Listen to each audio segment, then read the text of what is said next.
امام کی اقتداء میں نماز پڑھنے والا، جس کو ہم مقتدی کہتے ہیں، اس کی چار قسمیں ہیں۔ ایک کو ہم کہتے ہیں مدرک، یعنی وہ جس نے پہلی رکعت سے تشہد تک امام کے ساتھ نماز پڑھی،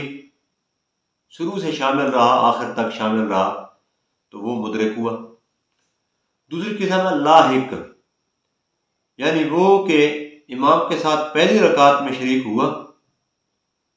مگر اقتداء کے بعد اس کی ساری رکعتیں یا کچھ رکعتیں رہ گئیں امام سے، خواہ عذر سے یا خواہ بغیر کسی عذر کے رہ گئی، تو وہ لاحق ہوگا۔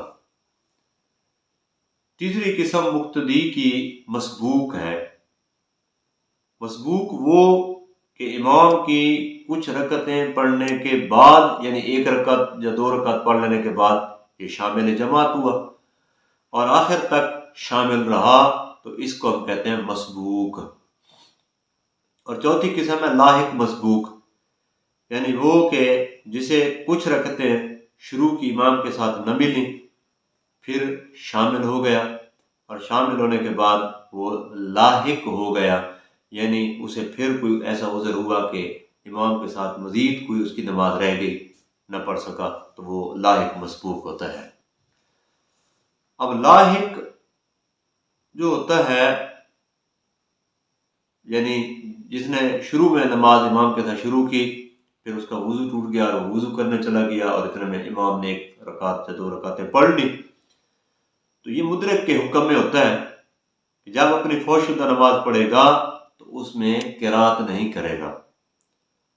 اور بھولنے کی وجہ سے اس پہ سجدہ سہو بھی واجب نہیں ہوگا۔ وہ اپنی فوت شدہ کو، یعنی جہاں سے باقی ہے، جہاں اس کا وضو ٹوٹا تو یہ وضو کرنے چلا گیا اور نماز کے منافی کوئی کام نہیں کیا، تو جب تک یہ وضو کر کے واپس آئے، جہاں سے اس کی نماز رہ گئی تھی، چھوٹی تھی، وضو ٹوٹا تھا، تو وہاں سے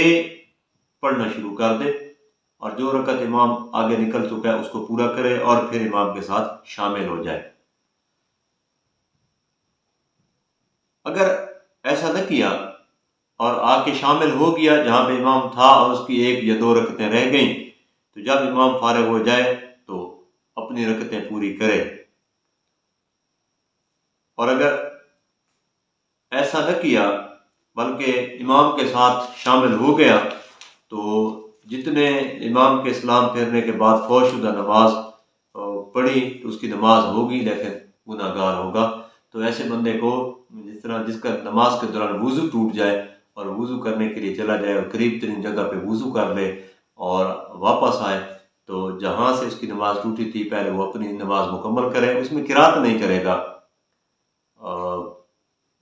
صرف یعنی جتنی دیر قیام کرتے ہیں اتنی دیر ٹھہرا رہے گا، پھر رکوع اور سجدے کرے گا اور پھر امام کے ساتھ نماز کو برابر کر لے گا۔